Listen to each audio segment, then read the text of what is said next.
시청자 여러분 안녕하십니까? 뉴스나우 시작합니다. 거대 양당이 오늘 21대 대선 경선에 나설 후보 등록을 마감합니다. 출마설에 휩싸인 한덕수 대통령 권한대행은 일단 국민의힘 경선에는 참여하지 않을 것으로 전해졌는데요. 정치권 일각에서는 제3지대 빅텐트론이 거론되고 있습니다. 취재기자 연결해서 내용 들어보겠습니다. 나혜인 기자.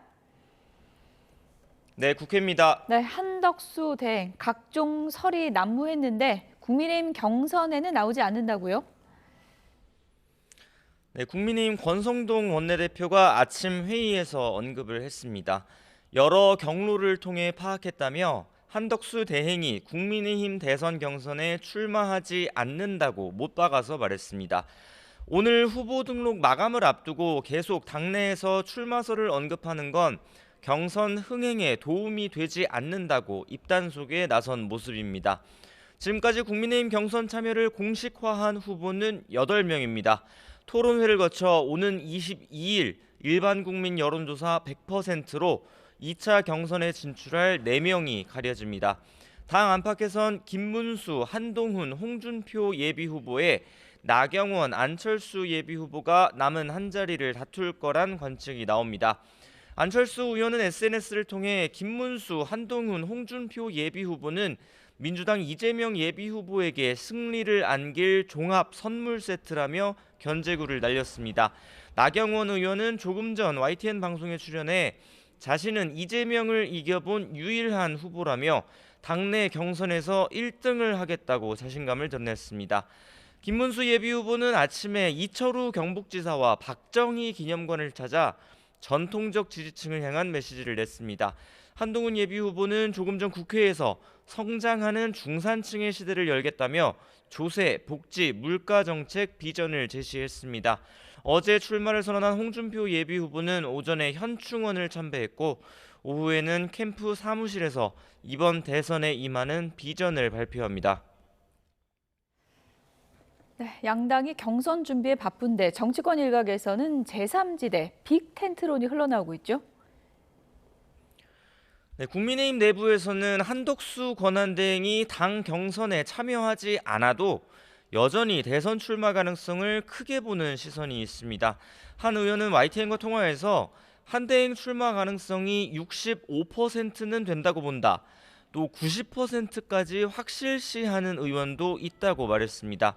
여기에 경선 불참을 선언한 유승민 전 의원이 무소속 출마 가능성을 닫지 않으면서 이미 제3지대에서 뛰고 있는 개혁신당 이준석 예비후보까지 연대설이 흘러나오는 겁니다. 심지어는 민주당 경선에 불참하는 김부겸, 김두관, 또 새미래민주당 이낙연 등 비명계 인사들까지 이른바 반이재명을 기치로 빅텐트에 모일 수 있다는 관측도 나옵니다.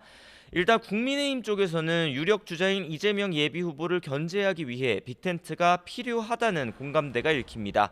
다만 본선에서 얘기할 문제지 당내 경선을 앞두고 빅텐트를 거론하는 건 시기상조라는 의견이 우세합니다.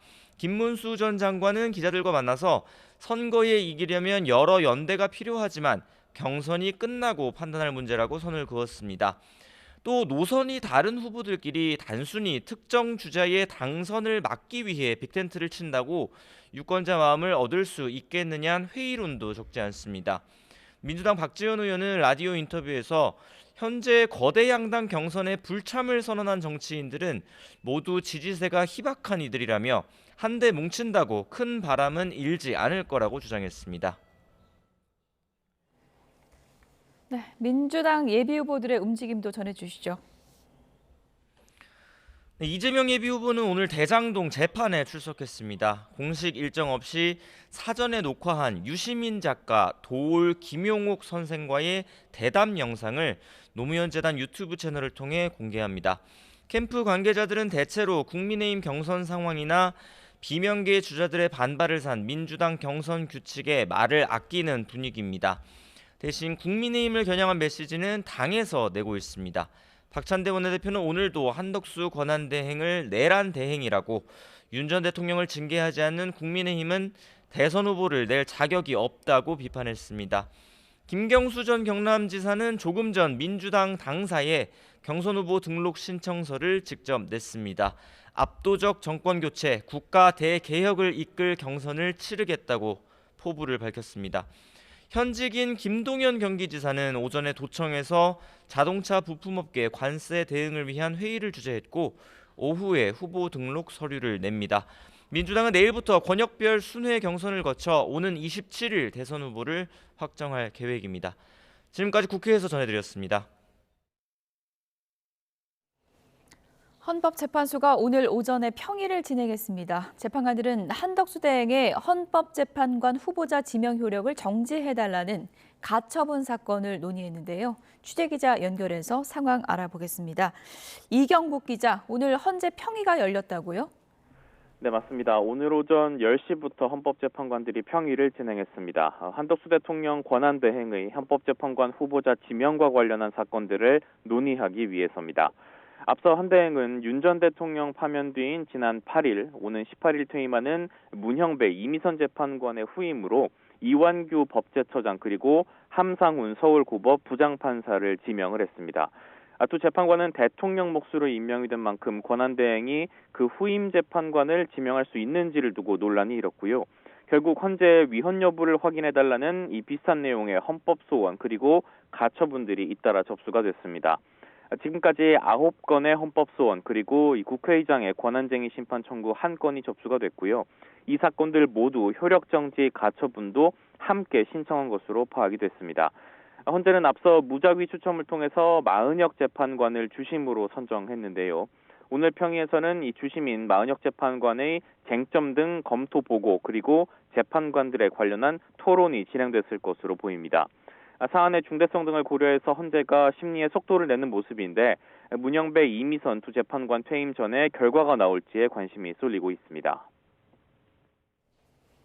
네, 헌재 결정에 따라서 파장이 클 수밖에 없겠죠. 맞습니다. 만약 재판관 9명 가운데 과반수인 5명 이상이 찬성하면 가처분 신청은 인용이 됩니다. 이 경우 이완규, 함상훈 후보자 지명 효력은 헌법소원 등 본안 사건에 대한 헌재의 결정이 있을 때까지 정지가 됩니다. 이에 따라 두 후보자에 대한 임명 절차 역시 멈출 것으로 예상이 됩니다. 반면 기각이나 각하 결정이 나온다면 지명 절차 효력은 유지되고요. 이에 따라서 임명을 위한 절차가 진행될 가능성도 있습니다. 본안 사건 결정까지 상당한 시간이 걸릴 수도 있는 만큼 헌재가 가처분 사건에 대해서 어떤 결론을 내릴지 주목이 됩니다. 지금까지 사회부에서 전해드렸습니다. 내란 우두머리 혐의를 받는 윤석열 전 대통령은 검찰과 각 쟁점을 두고 첫 공판부터 팽팽히 부딪혔습니다.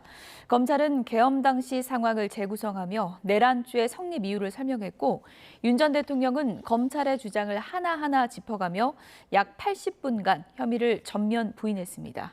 차정윤 기자입니다.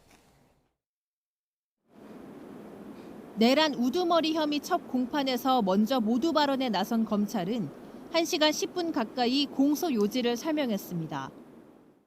윤 전 대통령이 국헌문란을 목적으로 군경을 동원해 국회와 선관위 등을 점거하고 폭동을 일으켜 내란 우두머리 혐의를 적용해 기소했다는 겁니다. 미리 준비한 PPT 자료로 윤 전 대통령이 비상계엄을 준비하는 과정부터 실행까지 구체적으로 설명했고 당시 군과 경찰이 어떻게 움직였는지까지 상세하게 나열했습니다. 직접 마이크를 잡은 윤 전 대통령은 검찰의 PPT 자료를 하나하나 짚어가며 약 80분간 반박을 이어갔습니다. 야당의 줄타내기 계엄 선포의 원인이 됐고 대국민 메시지를 위한 평화적 계엄이었다는 기존 입장을 되풀이한 윤 전 대통령은 이른바 삼청동 안가 모임에서 계엄을 사전 모의했다는 검찰 공소 내용은 코미디 같은 얘기라고 주장했습니다. 또 싹 잡아들이라는 홍장원 전 국정원 1차장의 증언은 새빨간 거짓말이고 이재명 전 민주당 대표의 국회 월담 장면은 쇼라고 평가하기도 했습니다. 이번 공판에서는 조성현 육군 수도방위 사령부 제1경비단장과 김영기 특수전사령부 1특전 대대장의 증인신문도 진행됐습니다. 당시 상급 지휘관으로부터 국회의원을 끌어내라는 지시를 받았느냐는 질문에 이들은 모두 그렇다고 답변했습니다. YTN 차정훈입니다. 내란 사태를 수사하는 경찰 특별수사단이 불소추 특권을 잃은 윤석열 전 대통령을 피의자로 조사하겠다는 원칙을 다시 한번 확인했습니다. 대통령 경호처에 대한 수사를 마무리하는 대로 구체적인 시기와 방식을 검토할 방침인데요. 김성훈 경호차장 수사도 이어갈 계획입니다. 부장원 기자입니다. 경찰 특별수사단은 윤석열 전 대통령에 대한 피의자 조사가 원칙적으로 필요하다고 강조했습니다. 경찰과 공수처에 체포영장 집행 당시 대통령 경호처에 체포방해를 지시했는지 여부를 확인해야 한다는 겁니다. 특히 대통령직에서 파면되면서 헌법상 불소추 특권을 잃은 만큼 조사가 불가피하다는 입장입니다. 특수한 관계자는 윤 전 대통령이 특수공무집행방해 혐의로 입건된 만큼 원칙적으로 조사가 필요하다면서 다만 언제 어떤 방식으로 조사가 이뤄질지는 결정하지 않았다고 설명했습니다. 함께 특수공무집행방해 혐의를 받는 경호처 관계자들에 대한 수사가 마무리되는 대로 윤 전 대통령에 대한 조사를 본격화할 전망입니다. 특수단은 앞서 김성훈 경호차장을 비롯한 강경파 지휘부에 대한 구속영장이 기각됐지만 여전히 수사를 이어가고 있습니다. 특수단 관계자는 김 차장에 대해 계속 조사를 진행 중이라며 구속영장을 재신청할 가능성도 완전히 닿진 않았습니다. 김 차장은 헌법재판소의 탄핵 인용 이후 윤 전 대통령이 사저로 돌아간 뒤에도 근접 경호를 이어가고 있습니다. 이에 따라 경찰은 두 사람이 적극적으로 증거를 인멸할 가능성도 배제하지 않고 있는데 특수단은 최근 김 차장이 국회에서 위증한 혐의로 고발된 사건도 검찰에 이첩을 요청했습니다.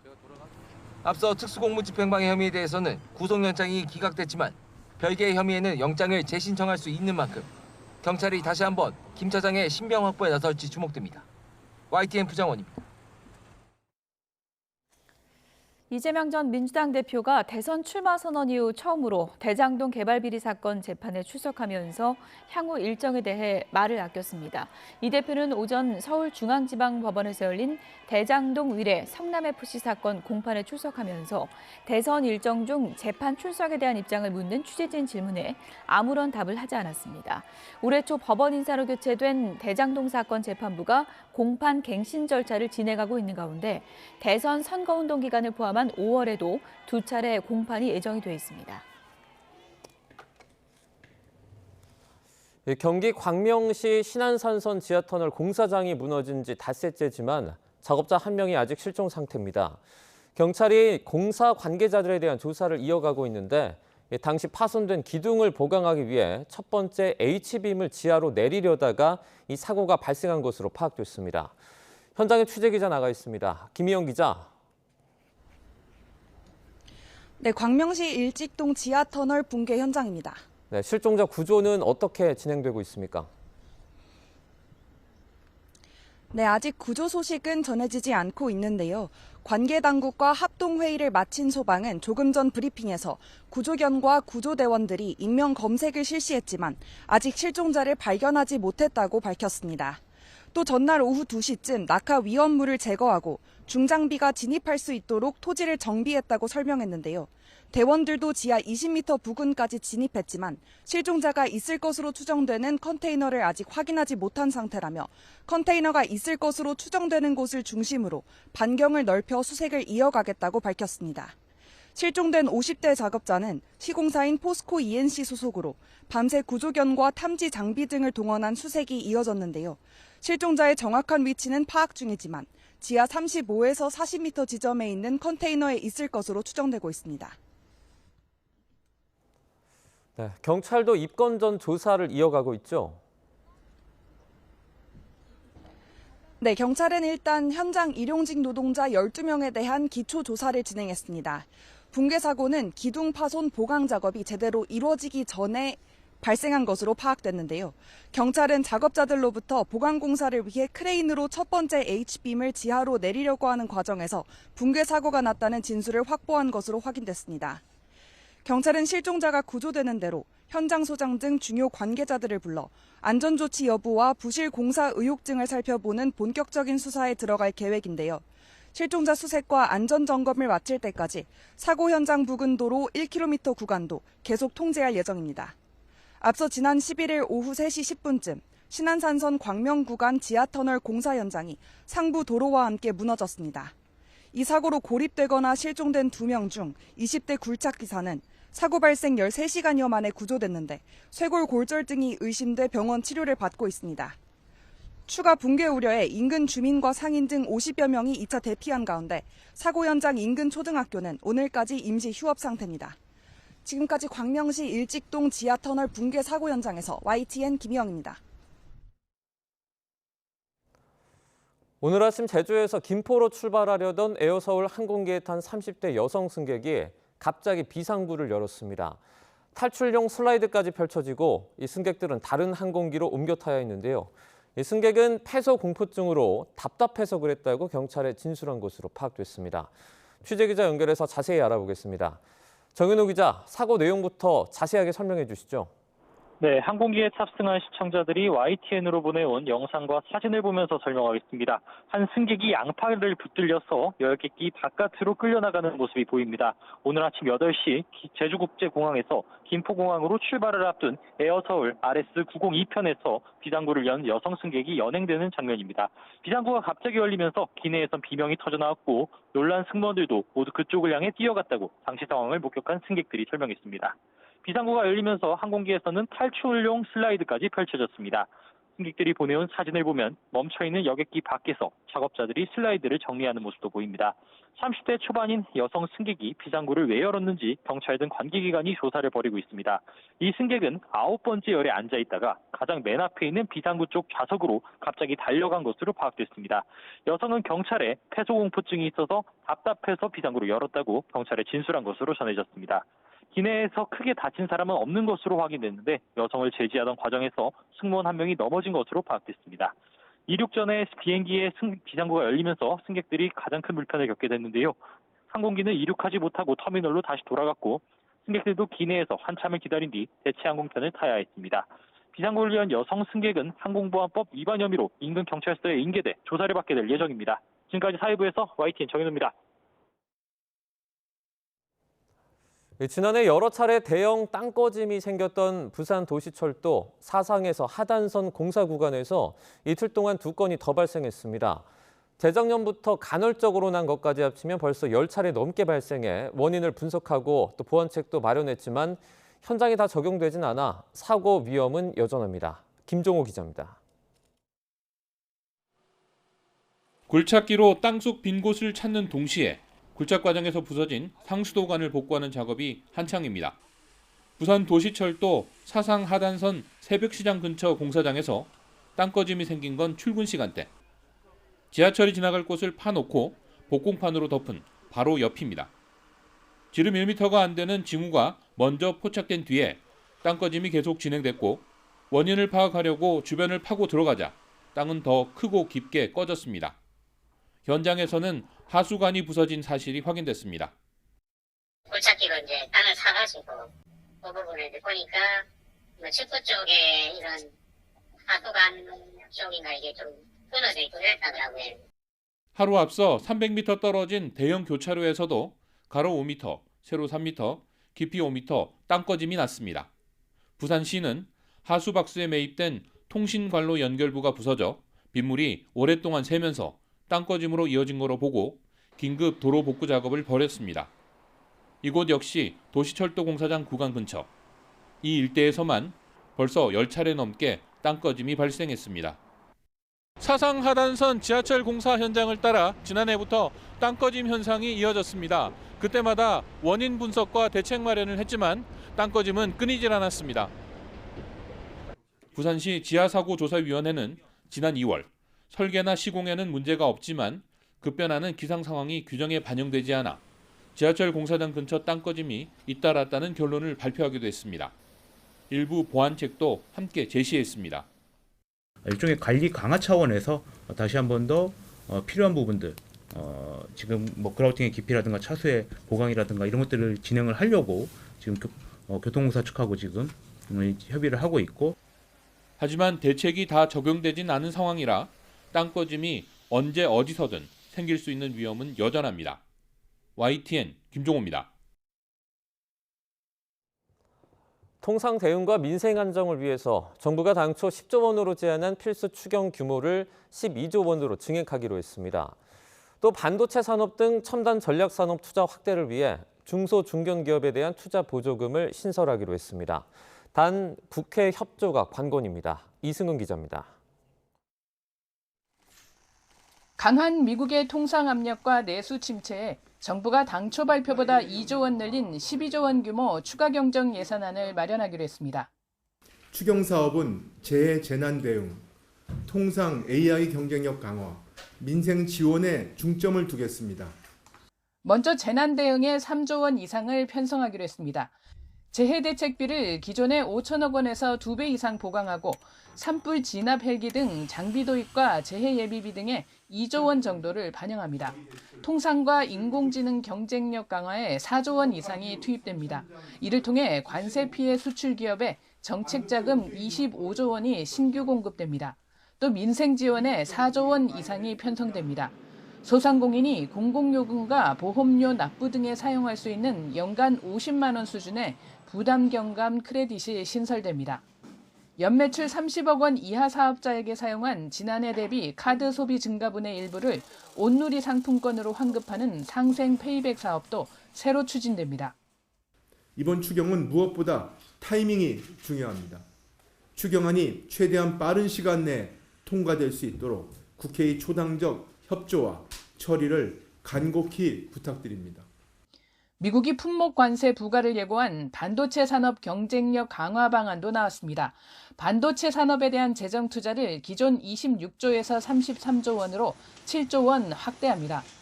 특히 소재 부품 장비 중소 중견기업에 투자 보조금을 신설합니다. 반도체, 디스플레이, 2차 전지, 바이오 등 국가 첨단 전략 산업 공급망 안전 품목, 전략 물자를 생산하는 소부장 기업에 신규 투자액의 최고 절반까지 국가가 지원해주는 방식입니다. 첨단 전략 산업 인프라 구축도 지원합니다. 특히 용인과 평택 반도체 클러스터 조성을 위해 기업이 부담하는 송전설로 지중화 비용의 70%를 국비 지원합니다. 다만 국회에서 계류 중인 반도체 특별법의 통과를 전제로 한 것이어서 실제 지원 여부는 불투명합니다. YTN 이승은입니다. 최근 관세 정책의 유연성을 내세우고 있는 트럼프 미국 대통령이 자동차 부품에 대한 관세 면제를 시사했습니다. 미국 재무장관은 최우선 협상국으로 꼽은 한국과 다음 주에 협상을 진행한다고 밝혔습니다. 워싱턴에서 권준기 특파원입니다. 트럼프 대통령은 관세 면제를 검토하는 품목이 있는지 질문해 자동차 부품을 콕 집어 말했습니다. 기업들이 생산 공장을 미국으로 옮기는데 시간이 필요할 거란 겁니다. Switching to parts that were made in Canada, Mexico, and other places, and they need a little bit of time because they're going to make them here, but they need a little bit of time. 아이폰 관세는 어떻게 할 건지 묻자 자신은 유연한 사람이라며 애플을 위한 새로운 조치를 예고했습니다. Look, I'm a very flexible person. I don't change my mind, but I'm flexible. I speak to Tim Cook. I helped Tim Cook recently, and that whole business. I don't want to hurt anybody. 관세 협상을 이끌고 있는 스콧 베선트 재무장관은 한국과 다음 주 무역 협상을 진행할 예정이라고 인터뷰에서 밝혔습니다. 지난주 베트남과 이번 주 일본에 이어 다음 주는 한국 차례라며 협상은 빠르게 진행될 거라고 말했습니다. 월스트리트저널은 베선트 장관이 최우선 협상국으로 한국과 일본, 영국, 호주, 인도를 꼽았다고 보도했습니다. 이런 가운데 상무부는 반도체와 의약품 수입이 미국 안보에 미치는 영향을 파악하기 위한 조사에 착수했습니다. 트럼프 대통령이 예고한 대로 반도체와 의약품에 대한 품목별 관세를 조만간 부과하기 위한 수순으로 관측됩니다. 워싱턴에서 YTN 권중입니다.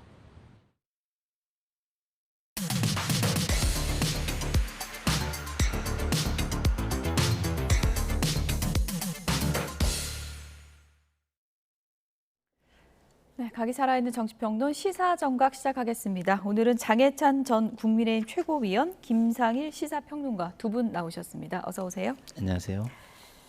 네, 양당 모두 지금 대선 후보 경선에 막이 오르고 있는데요. 국민의힘 내부에서는 한덕수 추대와 한덕수 반대 목소리가 모두 커지고 있습니다. 관련 얘기부터 듣고 오겠습니다.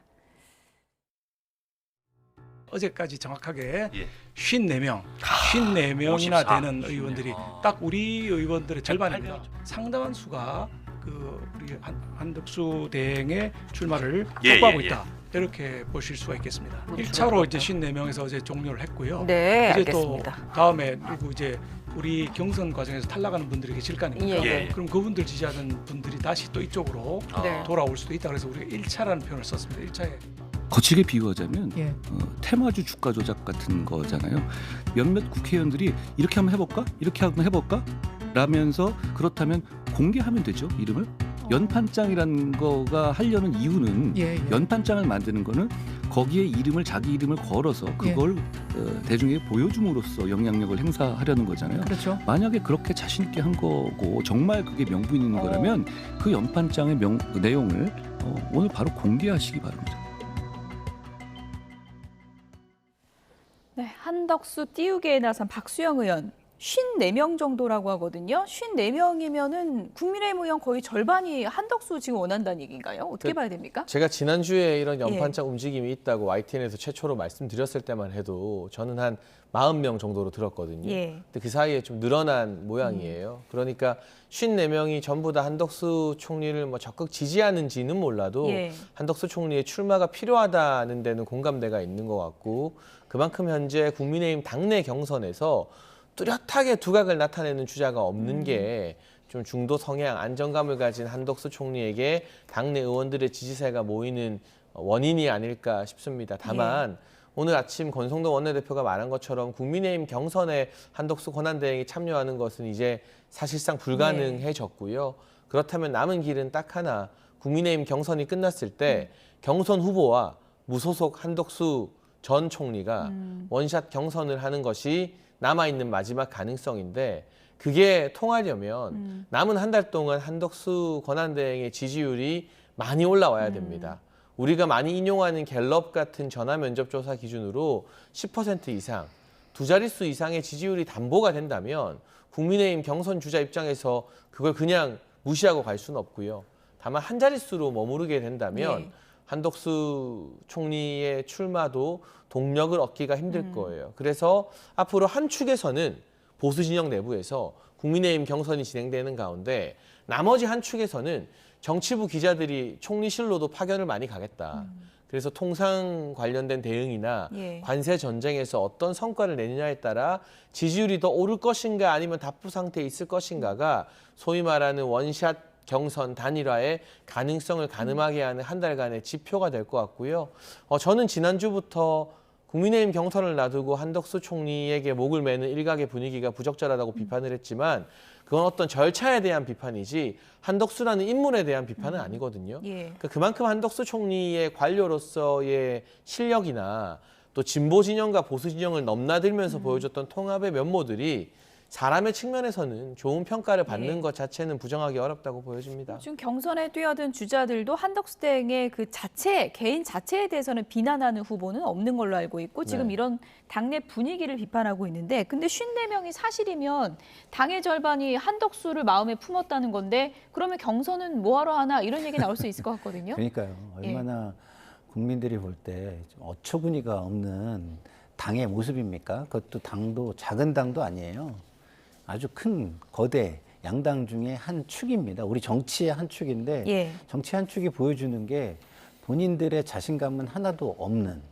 그래서 경선은 하지만 사실상 이 경선은 의미 없는 경선이라는 걸 스스로 인정하는 그런 상황을 지금 연출하고 있는데요.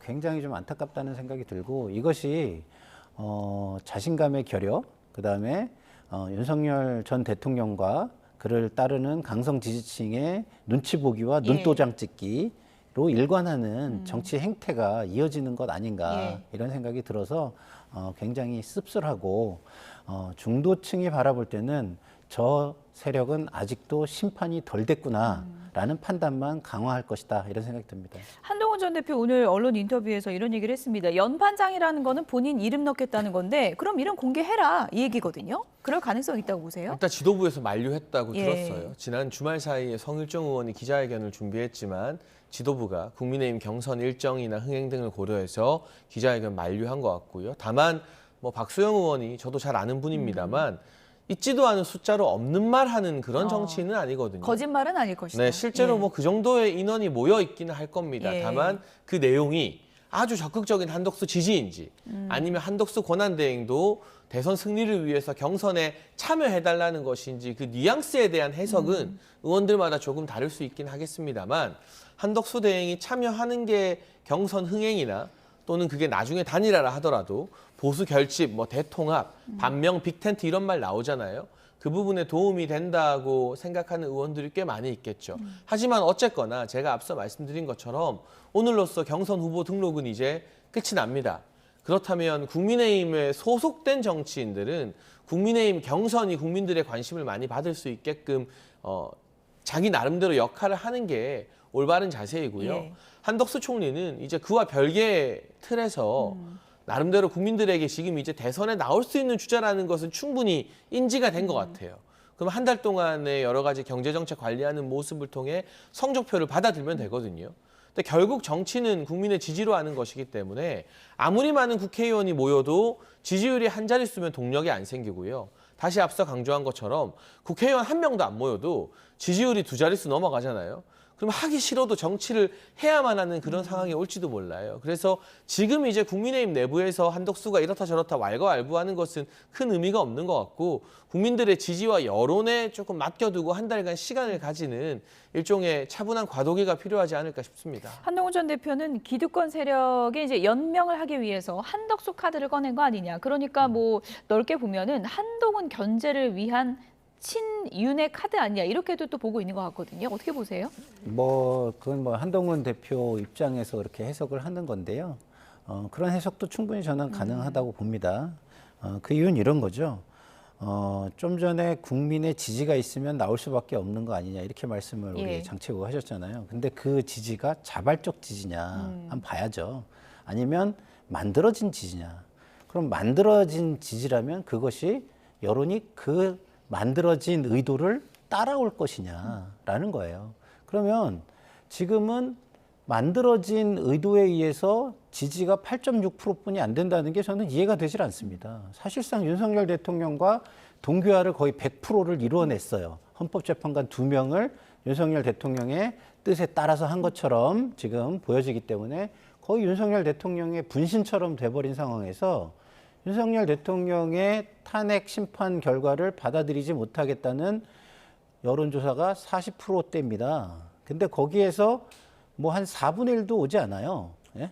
그리고 강성 지지층이 한 20% 정도로 본다면 거기에서도 반 정도뿐이, 반도 오지 않은 겁니다. 그러면은 이렇게까지 동기화를 완벽하게 해내고서 그 지지도 못 가져간다고 오히려 이렇게 보는 것이 저는 맞다. 본인이 왜? 아직 뭐 출마 의지를 드러내지 않은 것도 작용한 거 아닙니까? 그러나 예. 강성 지지층이라는 게 본인들끼리 의사를 소통하고 돌리고 하는 거 아닙니까? 그렇다고 한다면 뭐 20% 안팎까지는 무난하게 올라오는 게 저는 맞다고 봅니다. 근데 뭐 그렇게 되지 않고, 그리고 저 지금 8.6%라는 리얼미터 지지가 저는 거의 김문수 후보하고 친윤 후보의 지지를 가져간 것이지 중도 지지가 아니라고 봅니다. 그러면 한동훈 대망론은 어디에 비롯된 것이냐면 중도 확장성에서 비롯된 것이라고 봐야 되는데 그것이 거의 없다. 왜? 의도된 거를 따라가고 싶지 않다라는 국민의 뜻입니다. 예.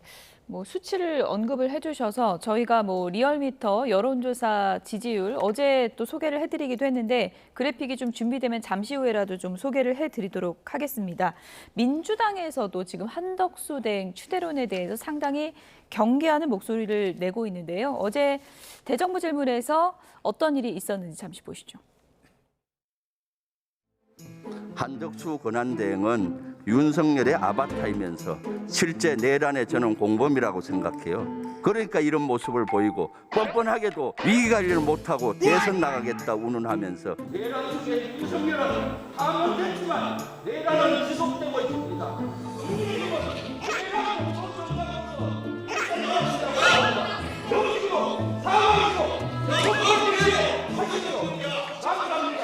조용히 해주십시오.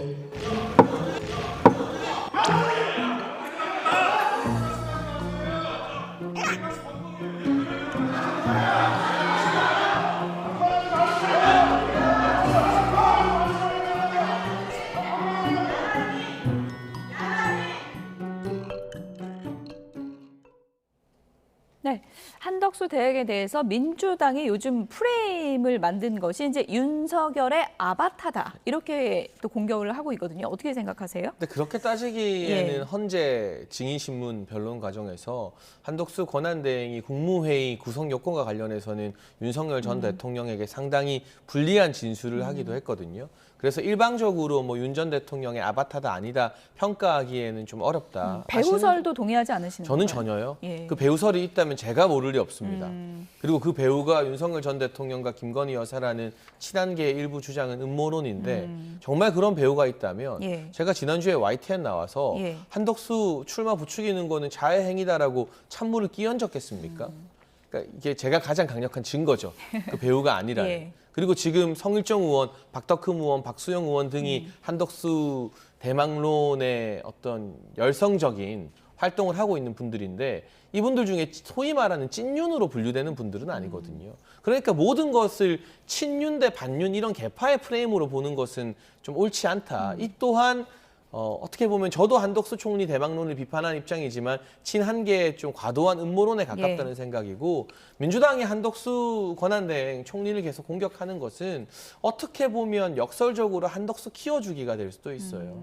국민의힘에서 내내 이재명 대표 때리기에만 골몰하다가 예. 이재명 대표의 정치적 중량감을 더 키워준 측면이 없지 않아 있는데 마찬가지로 민주당이 너무 지나치게 한덕수 대행에 대해서 날선 언어를 쓰고 지금 일단 유보 상태인 걸로 보입니다만 헌법재판관 추가 임명과 관련해서 탄핵을 재추진할 가능성도 있거든요. 그럼 이제 정치하라고 주머니 두둑하게 채워서 등 떠밀어 주는 셈이 돼요. 예. 그래서 오히려 민주당도 이 국면에서는 50일밖에 대선이 남지 않았는데 좀 냉정을 찾고 차분해질 필요가 있겠다라는 생각이 들고 정말 어렵사리 우리가 트럼프 미국 대통령과 통화를 했습니다.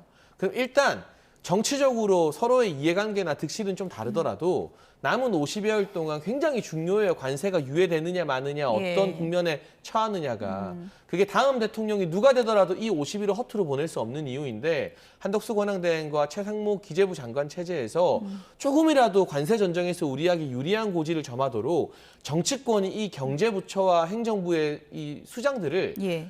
조금 놔두면 어떻겠나. 보수고 진보고 간에. 예. 나머지 지지율은 국민의 판단이고요. 예. 저로서는 그런 호소를 좀 정치권 여야 양당에 동시에 드리고 싶은 심정입니다. 김상일 평론가님이 장해찬 전 최고위원하고 평론 같이 오래 하고 네, 또 네. 친하시니까 네. 내 평론이 입증하지 않냐. 그러니까 윤석열 전 대통령이 배후에 있다는 건 말이 안 된다. 이렇게 반박을 했는데 좀 어떻게 들으셨어요? 그게 이제 예. 일반화의 오류라고 일반화의 생각하는 오류입니까? 거예요. 예. 많이 아신다고 해서 다 예. 아시는 게 아니죠. 예. 그럼 비상계엄을 아셨나요? 아니잖아요. 그죠? 치사하게 거기까지 가는 겁니까? 왜냐면 비상계엄은 몰랐던 이거는요 것 같아요. 비상계엄에 준하는 저는 굉장히 예. 만약에 이걸 의도했다면 예. 비상계엄에 준하는 작전 시행이라고 저는 보는 거예요. 예? 아주 소수가 극비로 진행하고 네, 굉장히 장해찬 신속하게 지금 100기를 든 것 같습니다. 그런 예. 걸로 저는 예. 보기 때문에 예. 물론 많이 아시는 게 예. 사실이고 저도 인정을 하지만 예. 이런 것들은 모르는 것도 있을 수가 있다라고 저는 이제 말씀을 드리는 거고요. 그리고 이제 한덕수 때리기라는 표현을 쓰셨는데 한덕수 때리기가 아니라 맞을 짓을 한 것에 대해서 그냥 비판하고 그거에 걸맞는 뭐랄까요? 훈계 내지는 이런 걸 하는 겁니다. 예. 왜냐하면 보세요. 자, 한덕수 권한대행이 지금 하는 게 정치적 중립이 굉장히 고도로 요구되는 위치인데 중립적이라고 보여지나요? 헌재 재판관 임명부터 중립적이라고 보여지질 않아요. 예? 그러면 이미 국민의힘 정치인 같은 거예요. 예? 그러면 그런 정치적 중립을 의심받으면서 비판을 안 받겠다? 말이 안 되는 것이고요. 관세 부분? 열심히 한다 그러면 그거는 당연히 돕지요. 그렇지만 관세 부분과 모든 것을 연동해가지고 얘기를 할 수는 없는 것이다. 관세 부분에 대해서 도우라 그러면 민주당이 안 도울 수가 없습니다. 안 도우면은 선거에 제가 볼 때는 큰 피해를 입을 수밖에 없는 상황이기 때문에 당연히 돕죠. 근데 관세도 이렇습니다.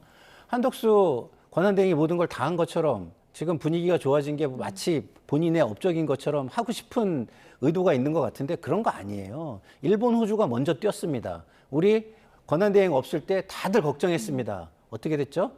트럼프가 일본, 호주에 뒤통수를 쳤습니다. 다 같은 선상에서 출발시켰어요. 그때 우리 관료들이 뭐라 그랬냐? 야, 정말 마음 졸였는데 트럼프는 먼저 뛰어봐야 소용이 없는 사람이구나. 정말 다 같이 뛰고 나중에 다 파악해서 뛰어야 되는 사람이구나라고 전략을 바꿨습니다. 그런데 지금 무슨 먼저 뛰어가지고 성과를 내겠다고 하는 게 말이 됩니까? 예, 오히려 전략 미스다. 이렇게 예. 이제 지적을 해주신 건데 조금 전에 이제 언급해주신 여론조사.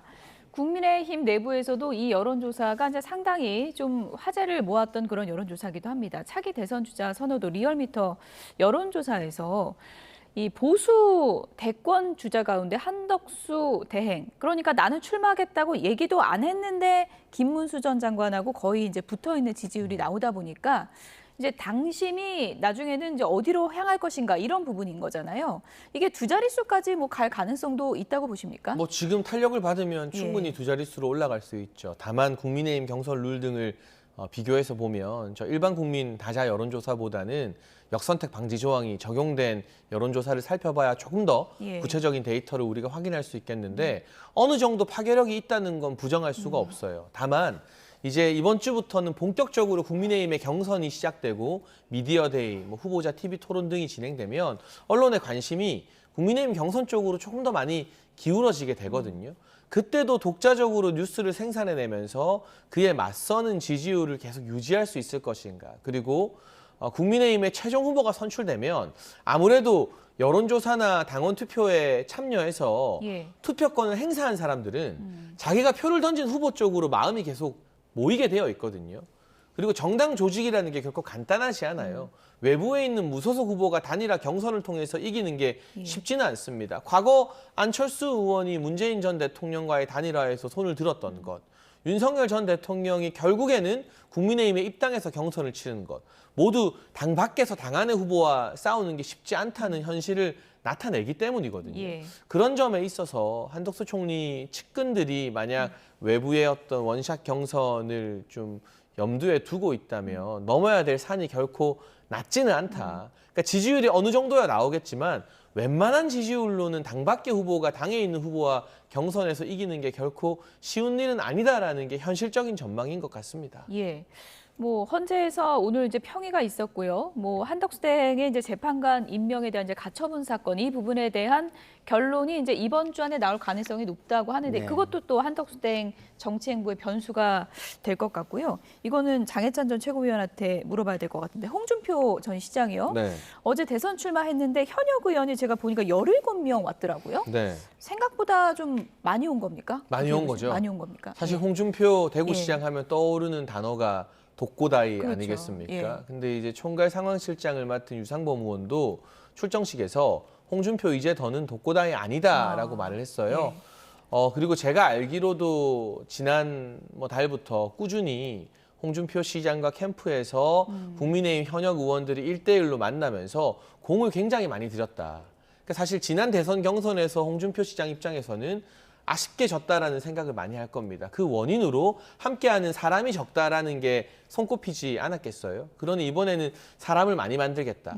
실제로 1대1 식사나 커피 미팅, 차담 같은 경우도 많이 하면서 공을 많이 들이고 결국 정치는 혼자서 할 수 없는 것이고 세력을 만들어야 되는 것이기 때문에 예. 지금 현재 지지율에 있어서는 김문수 전 장관이 조금 앞서가고 있습니다만 홍준표 전 시장의 어떤 경쟁력, 막상 경선판이 열렸을 때 판을 흔드는 능력에 대해서는 당에서 대부분의 사람들이 주목하고 있는 것 같고요. 한동훈 전 대표 때도 17명 왔었는데 거의 네. 비슷하더라고요. 그러니까 적지 않은 숫자인 거죠. 예. 그리고 포지션이 어떻게 보면 애매하고 어떻게 보면 자유로워요. 그러니까 김문수 전 장관이나 나경원 의원 같은 경우는 확실하게 탄핵 반대의 색깔이 좀 뚜렷하잖아요. 그러니까 전통 보수 지지층에 그만큼 더 많이 구애를 할 수 있죠. 예. 한동훈 전 대표는 탄핵 찬성 쪽 입장이 좀 뚜렷하지 않습니까? 안철수 의원도 마찬가지고.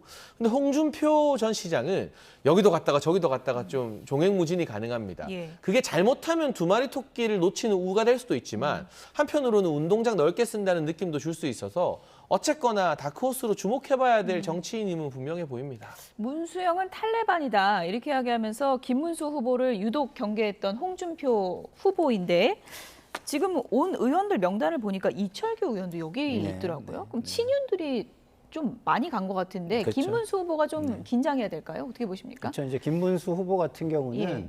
처음에 이제 출마 선언을 하고 친윤 후보를 좀 더 강화해가지고 다지기를 할 줄 알았는데 다지기를 안 하고 중도 확장 쪽으로 이렇게 메시지를 냈어요. 예. 그래가지고 내부에서 제가 볼 때는 좀 반발이 있는 거 아닌가 이런 생각이 듭니다. 그러니까 조금은 본인이 약간 오만했던 거 아닌가, 너무 자신했던 거 아닌가 이런 생각이 드는데요.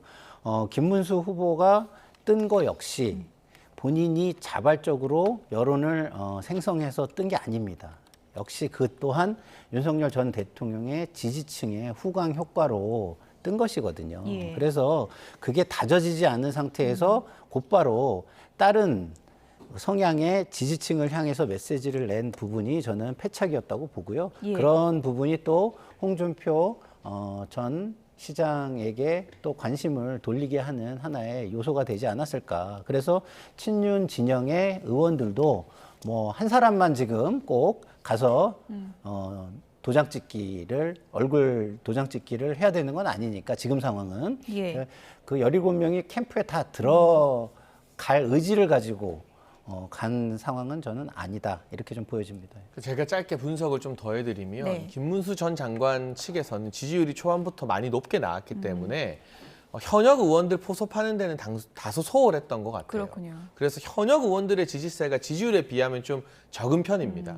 그리고 이미 국민의힘 경선 통과를 좀 가정하고 우리 김상일 평론가께서 말한 중도 외연 확장적인 일정이나 메시지들이 꽤 많이 나왔어요. 그러니까 이게 본선을 염두에 두면 나쁜 행보는 아니지만 예. 경선이 이제 막 시작했는데 지나치게 일찍 본선 준비를 한 거 아니냐. 이재명 대표는 그래도 됩니다. 예. 경선 하나만 하니까요. 근데 국민의힘에서는 김문수 전 장관이 벌써부터 본선 염두에 둔 메시지 내는 것에 대한 전통 지지층이나 일부 의원들의 반발이 있기 때문에 그 균형을 어떻게 찾아가느냐가 좀 앞으로의 관건이 될 것 같고요. 눈에 띄는 게 유상범 의원이 총괄 상황실장이고 김대식 의원이 비서실장이잖아요. 예. 제가 알기로 국민의힘의 여러 현역 의원 중에서 인간관계 제일 잘하고 두루두루 친한 분 제일 많은 두 분이 바로 유상범 의원과 김대식 의원이거든요. 그렇습니까? 그러니까 이 예. 두 사람을 잡은 게 예. 홍준표 대구시장 입장에서는 이런 여러 의원들이 어쨌든 이 출정식에 참여하게 만드는 굉장히 중요한 원동력이 됐다고 평가해도 될 것 같습니다. 네. 근데 저는 좀 다른 시각도 좀 봐야 된다는 게요.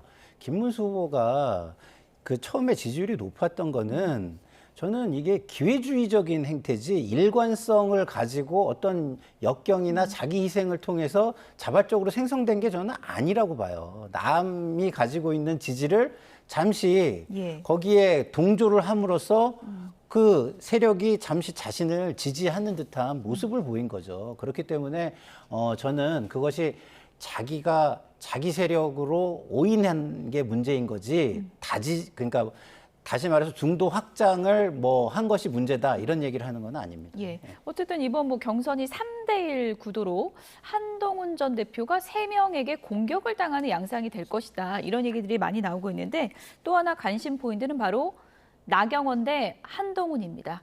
관련 얘기 들어보시죠. 저는 사실은 어떤 후보들은 아니지만 예, 제가 예. 도저히 뭐 같이 할 수 없는 후보도 있지만 이 가급적 예. 다른 후보와 뭐 좋은 이렇게 자리가 있으면 같이 할 생각입니다. 도저히 함께 할 수 없는 후보는 한동훈 전 대표 말씀하시는 거예요? 뭐 조금 그러네요.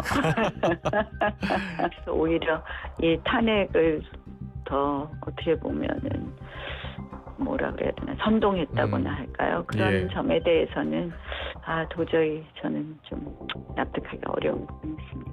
제가 누굴 특정해서 말씀드리는 것은 아닙니다만 그리고 당에서 우리는 이기기 위해서 공통점을 찾고 힘을 합쳐야 하는 것이죠.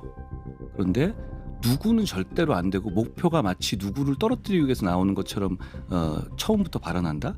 예전에 통진당의 이정희 후보가 박근혜 대통령과의 토론에서 뭐 비슷한 얘기를 한 적이 있잖아요. 닮을 게 없어서 통진당을 닮는지 참 안타깝네요. 네, 만약에 두 분 다 4위 안에 든다면 토론회에서 만날 텐데 또 한 번 격돌이 예상이 되는데 한동훈 전 대표가 얘기하는 게 통진당 이정희 후보랑 뭐가 다르냐 이렇게 또 공격을 했네요. 근데 보수 진영에서 당내 후보들끼리 서로 거센 비판과 비난할 수 있지만 예. 정당 해산시킨 통진당의 이정희 후보 거론하는 거는 선을 좀 넘는 거 아니냐. 지난 전대 때도 그 패스트트랙 사건 관련해서 한동훈 전 대표가 나경원 의원 공격했다가 결국에는 거센 반발 속에 사과한 바가 있거든요. 예. 그러니까 이제 지도자가 되기 위해서는 바로바로 욱하는 모습보다는 예. 공격을 좀 받아도 어떻게 하면 그 지지자들의 마음을 아우를 수 있을까에 대한 고민도 한 전 대표 측에서는 좀 해야 될 것 같고요. 가능할까요? 글쎄요. 뭐 사람 쉽게 바뀌진 않지만 예. 어쨌든 저희는 조언을 해야 되는 입장이니까. 그러니까 김문수 전 장관이나 홍준표 전 시장은 의외로 한동훈 전 대표 이야기는 별로 안 해요. 그렇군요. 최근에 보면은 반 이재명 이야기를 많이 하거든요. 근데 이제 나경원 전 원내대표 의원은 예. 비교적 늦게 출마 선언한 예. 후발주자니까 예. 한동훈 때리기를 통해서 전략적으로 또 존재감을 키워가는 측면이 있고 그게 일부 당원과 지지층에서는 먹히는 부분이 분명히 있습니다. 예. 그래서 당분간은 한동훈, 나경원 구도가 또 하나의 어떤 국민의힘 경선에서의 키포인트가 되지 않을까. 예. 사실 제가 한동훈 전 대표 참모라면 나경원 의원의 어떤 도발에 반응하지 말라고 했을 것 같은데 그게 또 되는 분은 아니잖아요. 예. 그 그래서 구도가 되면 좀 불리한 건가요? 한동훈 그 전 구도가 대표한테? 되면은 예. 어쨌든 한동훈 전 대표의 발이 나경원 의원에게 묶이게 되는 거죠. 그렇군요. 내가 이재명 맞수다. 그리고 한동훈 전 대표는 지금 김문수 장관 잡아야 되는 입장인데 예. 이 구도가 좀 굉장히 꼬이게 되죠.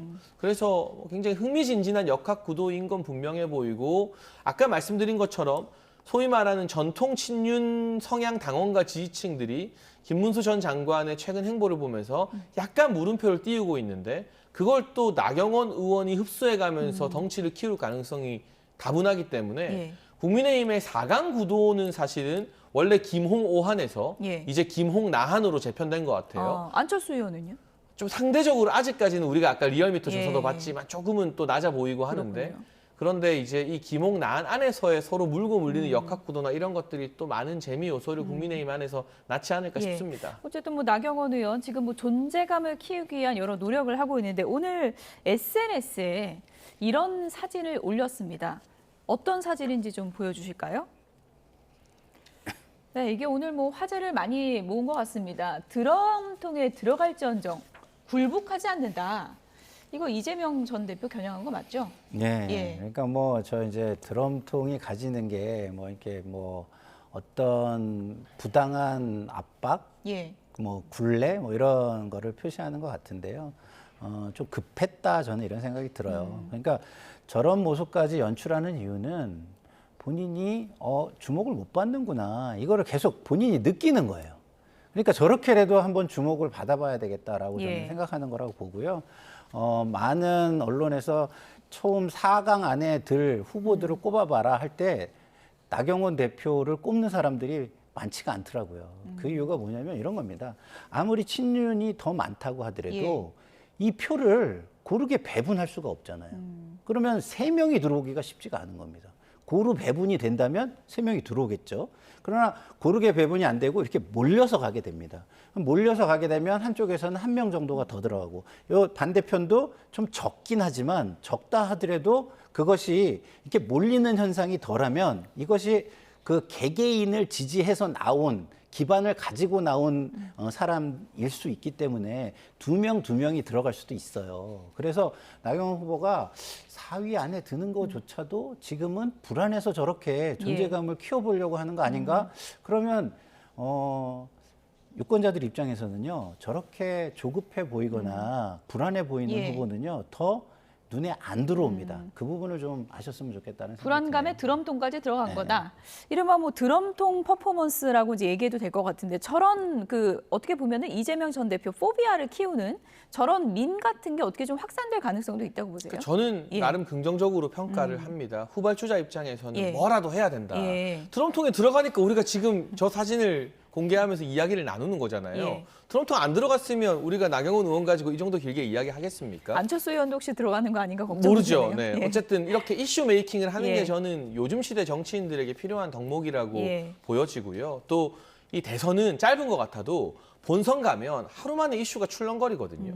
그때 좀 더 차분하고 통합된 모습을 보여주면 되고 일단 후보들 입장에서 국민의힘은 경선에서 최종 라운드에 올라가는 게 당면 과제이고요.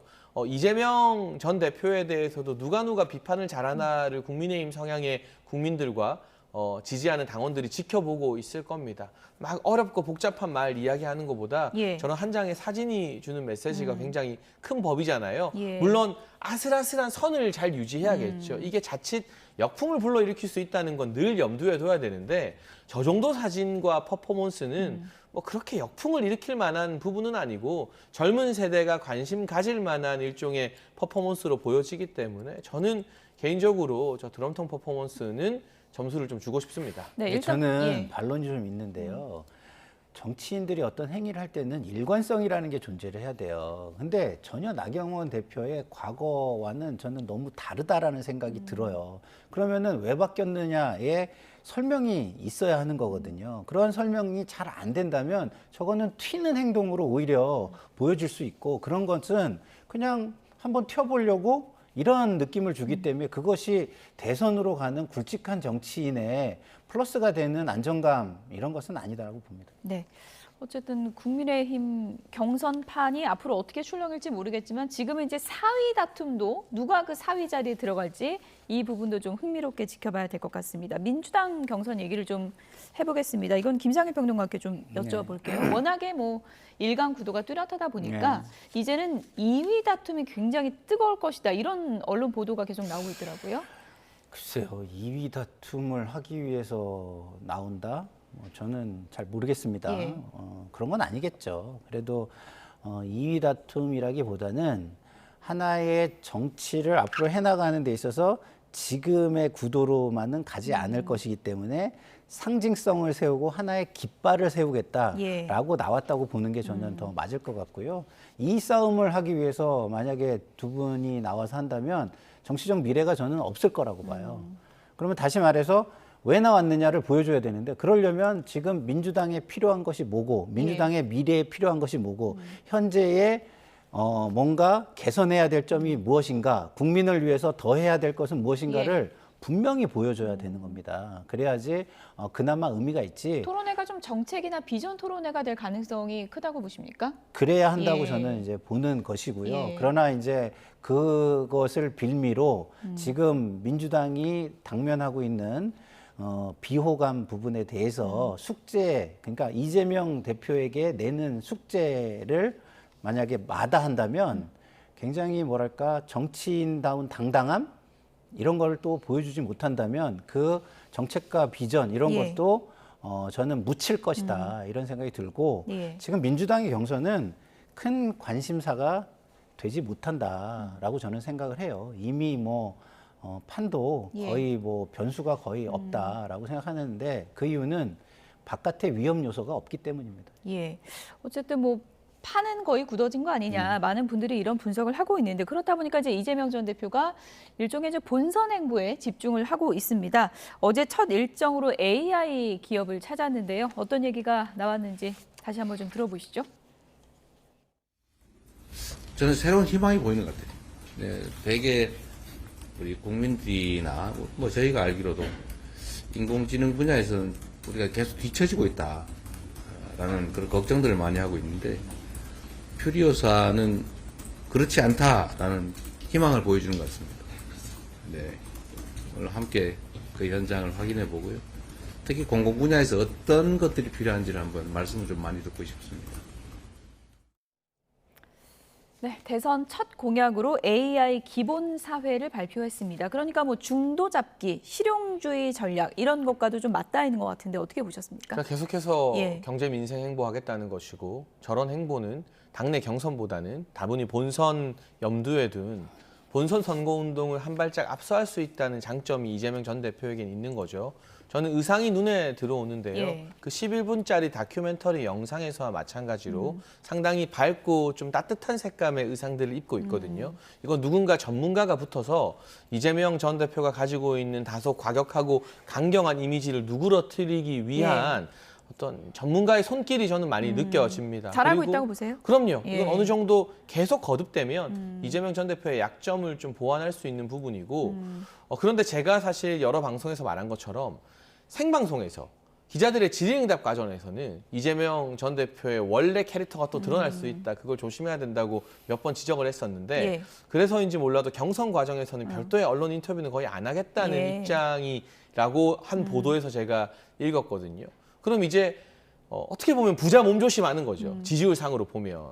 그래서 그러한 전략, 최대한 자기 자신의 원래 모습을 노출하지 않고 좀 좋은 이미지, 따뜻하고 감성적인 이미지로 국민들에게 안정감을 주는 전략을 벌써부터 하고 있다. 상대적으로 민주당 경선에 관심은 적겠지만 예. 이재명 전 대표 입장에서는 경선 관심 없어도 된다. 나는 그냥 차분하고 조용하게 지금 있는 지지율만 수습해도 본선에서 승리할 수 있다라는 전략을 그런 판단을 내린 것으로 보여집니다. 장혜자 전 최고위원도 긍정적으로 이제 평가를 한 부분이 있는데 옷도 이제 밝은 색 입고 예. 또 영상에선 따뜻한 느낌을 주는 니트를 입고 이런 예. 부분이 앞으로 뭐 선거 전략에서 이재명 비호감도를 줄여나가겠다 이런 전략으로 볼 수 있는 거겠죠. 그러니까 이제 뭐 예. 세 글자로 표현하면 재구성이죠. 재구성. 예. 이미지의 재구성, 예. 리더십의 재구성. 그러니까 그동안 보여줘왔던 이미지, 그다음에 그동안 보여줘왔던 어떤 리더십에 대한 어떤 이미지 이런 거를 재구성하려는 게 보여요. 예. 말씀하신 대로 정쟁은 내 역할이 아니다 해서 다른 사람에게 맡기고 본인은 따뜻한 이미지, 그다음에 그 호감을 줄 수 있는 그리고 포용적인 리더십으로 재구성을 해 나가려고 하는 거예요. 근데 이런 부분에 대해서 우리 장혜찬 최고가 잘 꿰뚫고 있잖아요. 근데 이렇게 잘 꿰뚫고 있는데 이거를 대응할 수 있는 전략을 국민의힘에서는 하나도 못하고 있잖아요. 예. 그게 저는 안타깝다는 생각이 듭니다. 꿰뚫기만 잘하는데 그 지금 후보들이 그거를 대응할 수 있는 후보를 예. 찾지를 못하는 이 상황 참 어떻게 좀 장희찬 후보가 좀 잘 찾으셔가지고 우리가 좀 긴장하게 해줘서 예. 민주당 경선도 좀 약간 예. 잘 뭔가 긴장하게 이렇게 만들어줘야 발전하는 됩니까? 경선으로 해줬으면 좋겠다 이런 생각이 듭니다. 그런 후보 찾으려고 뭐 경선을 하는 거니까요. 어떤 후보로 결정이 될지 좀 보겠습니다. 장혜찬 전 국민의힘 최고위원, 김상일 평론가 두 분이었습니다. 고맙습니다.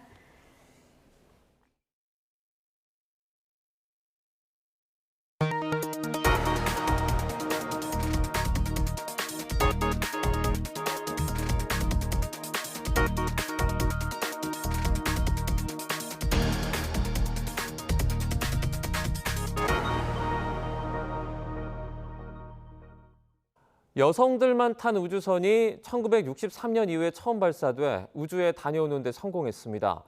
아마존 창업자 제프 베이조스가 설립한 우주기업 블루 오리진의 우주선인데 베이조스의 약혼녀를 비롯해 유명 팝 가수 케이티 페리와 방송인 등 6명의 여성이 행운의 주인공이 됐습니다. 박영진 기자입니다. 특별히 디자인한 파란 우주복을 입은 6명의 여성이 차례로 종을 울리며 우주선에 오릅니다. 드디어 하늘로 솟아오르는 우주선. 발사 뒤 고도 107km까지 올라갔습니다. 지구와 우주의 경계인 고도 100km 카르만 라인을 넘어 우주 입구에 발을 디딘 겁니다.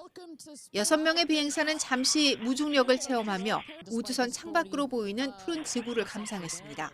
It's very difficult because you're floating, but the best part was when we got back in our seats after 0Gs, Katie sang "What a Wonderful World." 10여 분의 우주 비행을 마치고 무사히 지구로 돌아온 여성 비행사들. 함성을 지르고 땅에 입을 맞추고 벅차오르는 감격을 주체할 수 없습니다. Joy. Complete and utter joy and gratefulness. Like, it makes me want to come back and just hug everyone and be like, oh my God, we're in this together. 여성들만의 우주 비행은 1963년 당시 구소련 발렌티나 테레시코바의 단독 비행 후 처음입니다. 제프 베이조스의 약혼녀를 비롯해 유명 팝 가수 케이티 페리와 방송 진행자, 과학자 등 이른바 잘 나가는 6명의 여성이 그 주인공이 됐습니다. 발사장에는 오프라 윈프리 등 유명 인사들도 직접 나와 감동의 순간을 나눴습니다. There's only one time that all the women are going up for the first time. You know, there will be other trips, but there's only one first time. So to be a pioneer is great. 이번 발사는 아마존 창업자 제프 베이조스가 설립한 우주기업 블루 오리진의 11번째 유인 우주 비행입니다. 베이조스와 약혼녀 산체스와의 결혼을 2달 앞두고 진행된 건데 블루 오리진 측은 이번 비행 비용이 얼마인지 또 누가 부담했는지에 대해서는 밝히지 않았습니다. YTN 박영진입니다. 미국에서 일론 머스크가 이끄는 전기차 업체 테슬라 매장과 공화당 지역 사무소에 불을 지른 혐의로 40대 남성이 당국에 붙잡혀 기소됐습니다. 미 법무부는 현지 시각 14일 뉴멕시코주 앨버커키에 거주하는 40살 제이미슨 와그너를 최근 테슬라 매장과 공화당 뉴멕시코 본부 방화 사건의 용의자로 체포해 기소했다고 밝혔습니다. 와그너는 2월 9일 새벽에 테슬라 앨버커키 매장에 불을 질러 차량 2대를 파손하고 지난달 30일 새벽에는 공화당 뉴멕시코 사무실에 방화를 시도해 정문과 입구 부분을 훼손한 혐의를 받습니다. 와그너는 방화에 의한 재물손괴 등 2가지 혐의로 기소가 됐으며 각 혐의당 5년에서 20년씩 최장 40년의 징역형에 처할 수 있습니다.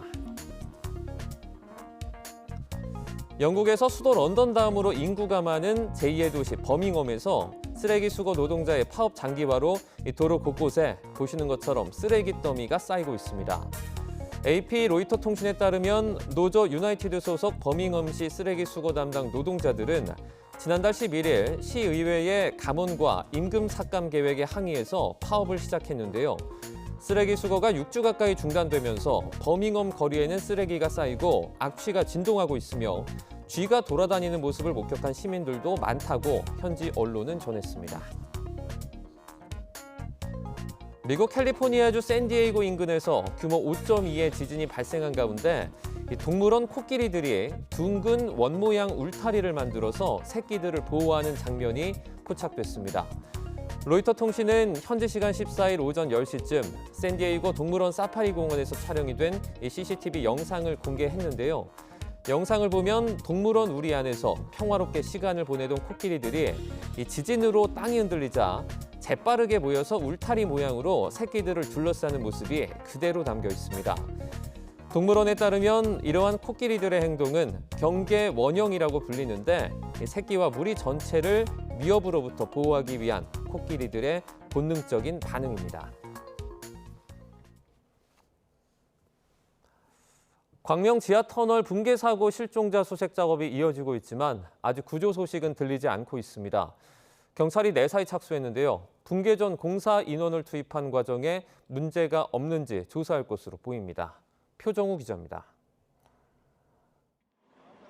붕괴 사고 현장에 굴착기가 투입돼 비에 젖은 흙을 퍼냅니다. 소방당국은 72시간 골든타임 안에 실종자를 찾기 위해 바쁘게 움직입니다.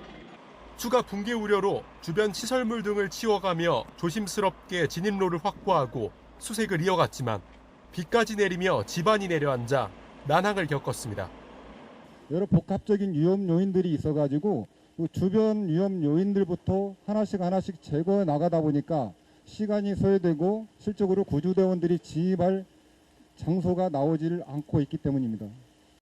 앞서 고립됐던 20대 굴착 기사는 13시간여 만에 극적으로 구조됐지만 시공사 포스코 ENC 소속 50대 노동자는 행방불명 상태입니다. 사고 지점 인근에 사는 주민들은 2차 사고 위험으로 정부의 퇴거 명령에 따라 집을 비워야 했습니다. 12가구 주민 38명은 갑자기 이재민 신세가 돼 친척 집이나 숙박시설에 머물며 잠을 설쳤습니다. 마음 편하게 쉴 곳이 떠나니까 모든 게 다 불편하고 아직도 지금 빨리 상황이 해결돼가지고 집으로 돌아가고 싶습니다. 이런 가운데 경찰은 붕괴 사고와 관련해 내사에 나섰습니다. 붕괴 우려 속 보강공사를 위해 작업자를 투입한 과정에 문제가 없는지 등을 살펴볼 전망입니다. 있는 부분에 대해서는 수사 유출이라든지 이런 부분이 없기 때문에 복화심에라도 흔히 얘기하는 지방 학물이라든지 이런 부분은 또 시공사 포스코 ENC 등을 상대로 부실공사 의혹에 대해서도 집중 조사할 것으로 보입니다. YTN 표정우입니다. 신안산선 붕괴 사고 당시 보강 작업이 제대로 시작하기도 전에 지하터널과 도로가 무너진 것으로 파악됐습니다. 경기 광명경찰서는 당시 기둥 파손 보강 공사를 위해서 크레인으로 첫 번째 H빔을 지하로 내리려던 중에 붕괴가 일어난 것으로 조사됐다고 밝혔습니다. 또 어제 현장 일용직 노동자 등 12명에 대한 입건 전 조사를 마쳤다며 구조 작업이 마무리되는 대로 현장 소장 등 주요 관계자에 대한 조사를 이어갈 계획이라고 설명했습니다. 최근 강원 강릉에 정박한 화물선에서 역대 최대 규모의 코카인 추정 물질이 적발됐습니다. 해상 마약 밀수는 갈수록 대형화, 진흥화하고 있지만 단속 인력과 장비는 여전히 제자리 걸음입니다. 송세혁 기자가 취재했습니다. 지난 2일 강릉 옥계항에 정박한 외국 화물선 기관실 밀실. 한국과 미국의 공조 수사로 코카인으로 추정되는 흰색 가루 약 2톤이 발견됐습니다. 한 번에 무려 2억 명이 투약할 수 있는 양으로 국내에서 적발된 마약 밀수 가운데 역대 최대 규모입니다. 지난해 울산 온산항에 입항한 화물선에서는 이른바 기생충 수법이 동원됐습니다. 선박 바닥에 바닷물 유입 장치인 시체스트에 코카인 28kg을 숨겼다가 적발됐습니다. 해상 밀수를 포함한 해양 마약류 범죄는 2018년 90건에서 지난해 758건으로 6년 새 8배 이상 급증했습니다. 최근 미국과 캐나다가 국경 단속을 강화하면서 국제 마약 조직이 아시아 시장에 눈을 돌리는 것으로 분석됩니다. 항공을 이용한 마약 밀수보다 상대적으로 보안 검색이 완화되어 있기 때문에 단 한 번만으로 대량의 마약을 밀수할 수 있어 해상을 통한 마약 밀수가 늘어나고 있습니다. 국내 무역항은 31곳, 하지만 해경 마약 전담 수사관은 전국을 통틀어 80여 명에 불과합니다. 선박을 아는 사람들이 입직을 할 수 있는 경우도 있습니다. 이런 분들이 이제 마약과 관련된 이런 수사나 이런 쪽으로 조금 더 교육을 받아서 같이 이제 마약을 이제 단속하는데 투입이 되는 것도 좀 좋은 방안이라고 좀 생각이 듭니다. 특히 이곳 강릉 옥계항처럼 지자체가 관리하는 지방관리 무역항은 국가가 직접 관리하는 항에 비해 보안 인력과 감시 장비가 턱없이 부족해 마약 밀반입에 더 취약합니다. 해상 마약 밀수는 한 번만 뚫려도 대규모 유통으로 이어질 수 있는 만큼 전담 인력 확충과 단속 장비 보강이 시급하다는 지적이 나옵니다. YTN 송세혁입니다. 지난해 말 방첩사 비상계엄 문건으로 위장한 해킹 메일이 대량 유포된 사건은 북한의 소행이라는 경찰 조사 결과가 나왔습니다. 경찰청 국가수사본부는 지난해 말 방첩사의 계엄 문건을 공개한다는 제목으로 악성 코드가 포함된 이메일이 무차별 발송된 사건을 수사한 결과 이같이 확인했다고 밝혔습니다. 경찰 조사 결과 메일을 보낸 근원지의 IP 주소는 중국과 북한의 접경지였는데 기존 북한발 해킹 사건에서 쓰인 것으로 파악된 서버가 재사용됐고 관련 프로그램에서 북한식 어휘도 다수 확인됐습니다. 경찰은 이들이 사칭 이메일을 발송하기 위해서 빌린 서버에서 탈북자와 군 관련 정보를 수집한 정황도 포착했는데 이메일 수신자가 통일, 안보, 국방, 외교 분야 종사자였던 점을 근거로 북한 해킹 조직의 소행으로 결론지었습니다. 재작년 14명의 목숨을 앗아간 청주 오송 지하차도 참사와 관련해서 인근 제방을 부실하게 공사한 혐의로 재판에 넘겨진 현장 소장에게 중형이 확정됐습니다. 대법원 2부는 업무상 과실치사 등의 혐의를 받는 현장 소장 50대 A씨에게 징역 6년을 선고한 원심의 판결을 확정했습니다. A씨는 도로 확장공사 편의를 위해 기존에 있던 제방을 무단으로 철거한 뒤 임시 제방을 부실하게 조성하고 현장 관리 등을 소홀히 해 인명피해를 낳은 혐의를 받습니다. 또 임시 제방이 규격보다 낮게 축조됐다는 의혹이 제기되자 정해진 계획에 따라 만든 것처럼 도면과 시공 계획서 등을 위조하도록 교사한 혐의도 받습니다. 대구지방법원 김천지법은 오피스텔에 침입해 처음 본 남성을 살해하고 시신 지문으로 대출까지 받은 혐의로 재판에 넘겨진 31살 양정열에게 무기징역을 선고했습니다. 재판부는 양정열이 경제적인 목적으로 잔혹한 살인을 저질렀고 이후 피해자의 개인정보로 대출을 받는 등 죄책감조차 보이지 않아 사회에서 영원히 격리해야 한다고 밝혔습니다. 양정열은 지난해 12월 경북 김천의 오피스텔에 침입해 30대 남성 A씨를 살해하고 A씨의 카드를 가져가 수백만 원을 쓴 뒤 잔액이 바닥나자 시신의 지문으로 6천만 원을 대출받은 혐의로 구속 기소됐습니다. 친환경 정책 등으로 전기버스 운행이 해마다 늘고 있습니다. 하지만 전기버스의 경우 배터리가 내부 깊숙이 장착돼 있어 진화에 어려움을 겪어왔는데 소방이 대대적인 진화 훈련을 벌였습니다. 윤태인 기자가 교육 현장에 다녀왔습니다.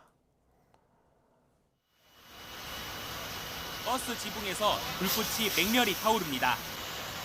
아무리 물을 퍼부어도 사그라들질 않습니다. 지난해 1월 차고지에서 충전 중이던 전기버스 배터리에서 불이 난 겁니다. 같은 해 12월에는 경북 포항에서 운행 중이던 전기버스의 배터리에서 불이 나 4시간여 만에 꺼졌습니다. 전기버스는 배터리가 지붕이나 내부 깊숙이 설치돼 있어 진화에 더 큰 어려움을 겪어왔습니다. 물을 채운 이동식 수조마저 활용이 어려웠던 겁니다. 일반 승용차의 4배, 2층 버스는 5배까지 사이즈의 배터리 팩이 들어가요. 마치 시한폭탄같이. 유독가스도 다량 배출되는 데다 소방대원들이 감전 위험을 무릅써야 하는 경우도 잦았습니다. 친환경 정책에 따라 전기버스가 갈수록 늘어나고 있는 상황에서 돌발적인 화재 상황에 대응하기 위해 소방이 실전을 방불케 하는 진압훈련에 나섰습니다. 사람이 직접 불길 가까이 다가갈 필요 없이 멀리서 불을 진압할 수 있는 무인 파괴 방수차입니다. 건물 지붕이나 벽을 뚫고 물을 분사할 수 있어서 전기버스 배터리에서 불이 났을 때도 효과적으로 활용할 수 있습니다. 특수장비 진입이 어려운 곳에서 쓸 수 있는 전기차 화재 진압 장비도 첫 선을 보였습니다. 전기 버스 차량의 구조를 보고 진압을 어떻게 해야 되는지 방법을 알 수 있어서 유익했습니다. 소방은 대원들의 안전한 소방 활동을 위해서 절연복을 갖추는 등 장비도 개선해 나가겠다는 방침입니다. YTN 윤태인입니다.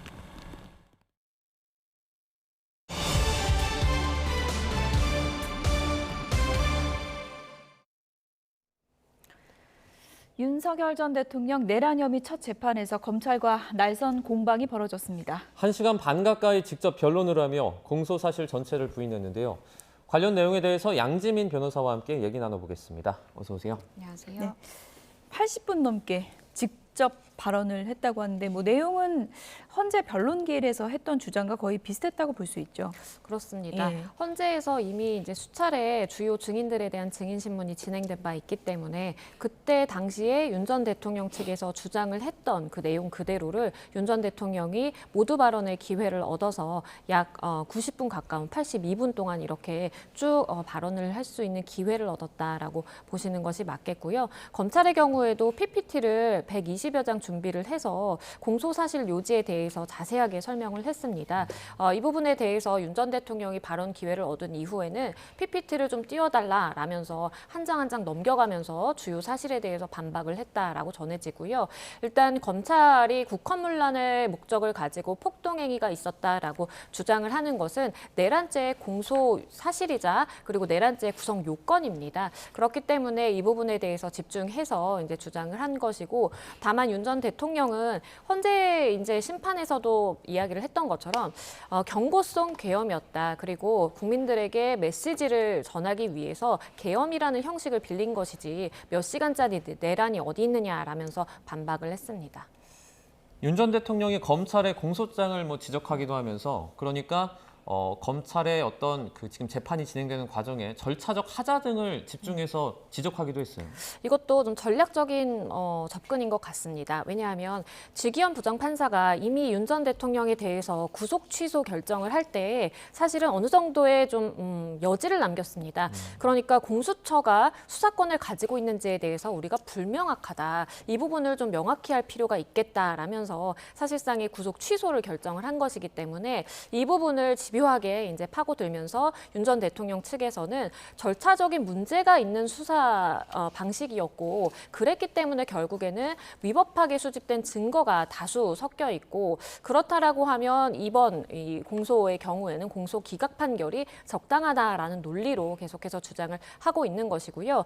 윤 전 대통령의 구체적인 이 워딩으로는 어떤 로직에 의해서 이렇게 내란죄가 된다라는 것이 본인은 인정이 되지 않는다라고 이야기를 했습니다. 그러면서 증거 관계들도 공수처, 경찰 그리고 군검찰이 수사를 한 것을 그냥 나열식으로 늘어놓으면서 난삽하다라는 좀 표현까지 사용을 했거든요. 네. 그만큼 절차적으로 계속해서 문제 제기는 앞으로도 이어질 것으로 보입니다. 그 전에도 이제 이런 주장을 변호인 측을 통해서 이제 계속했었고, 뭐 26년간의 그 본인의 경력도 내세우고 어떻게 보면은 이제 법조인으로서의 이런 절차적 하자를 앞으로 계속해서 중점적으로 부각하겠다 이런 뭐 전략을 드러냈다고 볼 수 있는 거겠죠. 그렇죠. 예. 왜냐하면 뭐 지기현 판사도 이 부분에 대한 명확성에 대한 강조가 한 번 있었던 만큼 윤 전 대통령 입장에서는 이렇게 절차적으로 문제를 제기하는 것이 사실상 이러한 사실관계 하나하나 다투는 것보다 더 효율적인 전략일 수 있겠다라고 판단을 한 것으로 보입니다.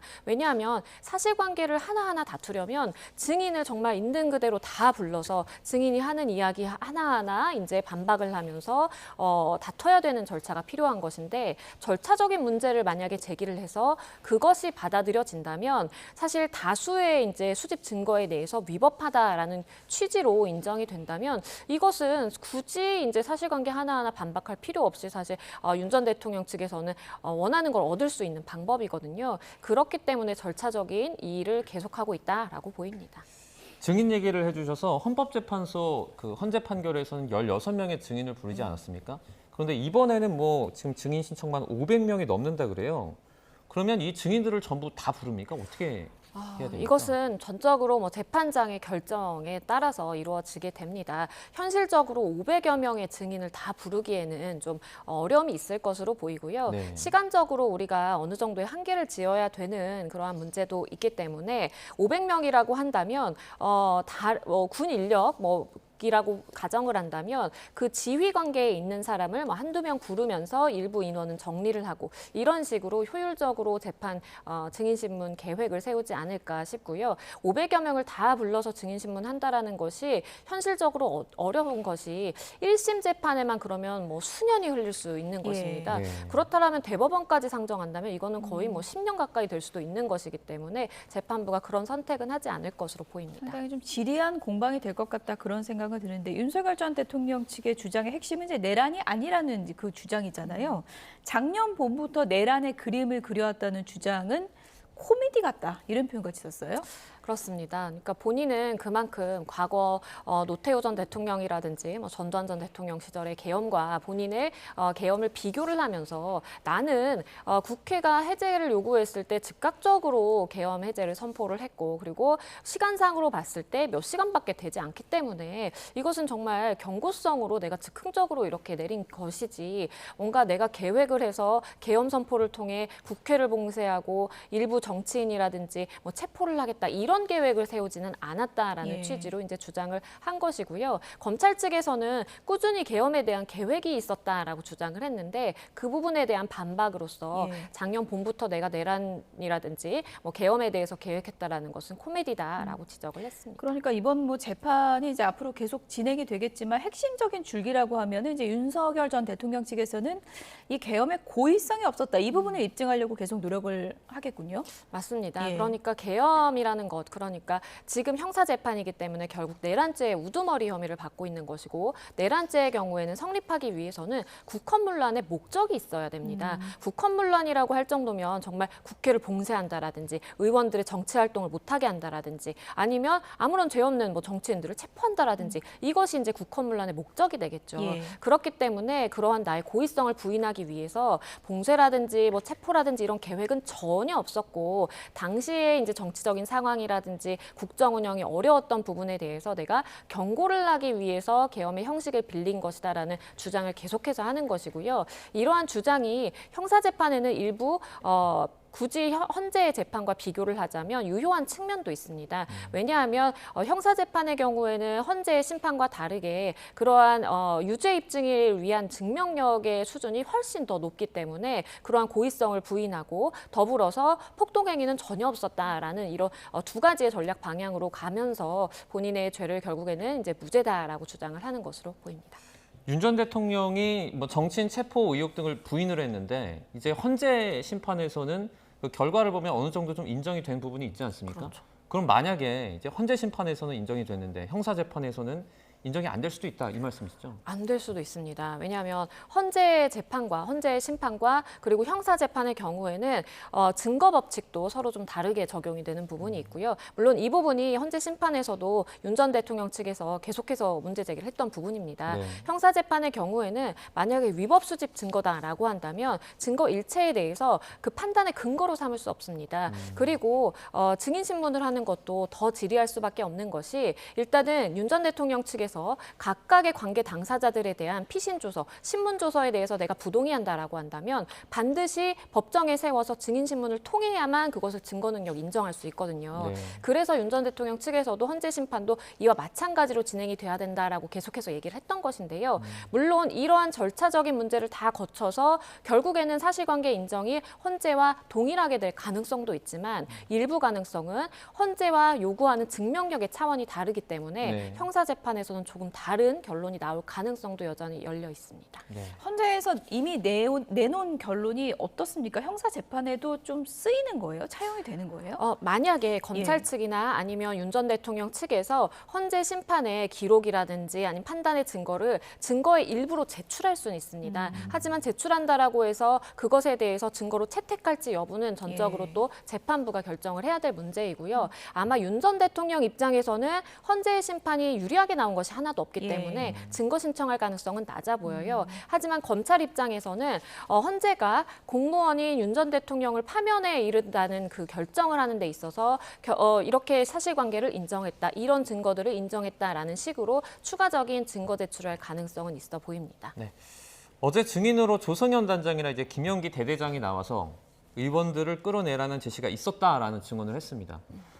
그런데 윤 전 대통령이 이런 논리를 폈어요. 그러니까 자신이 아니라 자신이 지시했던 상관에게 다시 지시를 받았기 때문에 애초에 자기가 했던 지시와는 조금 의미가 달라졌을 수 있다라는 논리인 것 같아요. 그러니까 윤 전 대통령도 법조인 출신이기 때문에 어떠한 부분을 지적을 해야 되는지를 정확하게 알고 있습니다. 네. 사실 이 부분도 재판부가 재판을 하면서 반드시 짚고 넘어가야 되는 부분이에요. 예. 왜냐하면 조성현 단장이라든지 김영기 대대장이 들었다, 정치인을 체포하라 아니면 국회를 봉쇄하라라는 작전, 그러니까 들어가서 의원들을 끌고 나와라라는 지시를 받았다라고 했는데 결국에는 들었다, 그런 말을 했다라고 하는 사람이 이진우 전 사령관과 이상현 여단장이었거든요. 그러니까 윤 전 대통령 입에서 직접 그러한 이야기를 들은 사람은 없는 것입니다. 네. 그래서 윤 전 대통령 측에서는 본인과의 연결고리를 차단하기 위해서 그러한 주장을 한 것이고요. 다만 그렇다라고 해서 이러한 증인들의 증언이 전혀 쓸모없는 것이냐, 그건 아니고요. 재판부에서 그럼 그 사이에 있는 이진우 사령관이라든지 이상현 여단장을 또 증인으로 불러서 신문을 하면 되는 것입니다. 네. 그래서 쭉쭉 타고 올라가서 누구의 입으로부터 본인은 그런 이야기를 들었느냐라고 하다 보면 만약에 이제 윤 전 대통령이라는 이름이 나온다라면 그때에는 이 연결 관계를 인정할 수 있게 되는 것입니다. 예.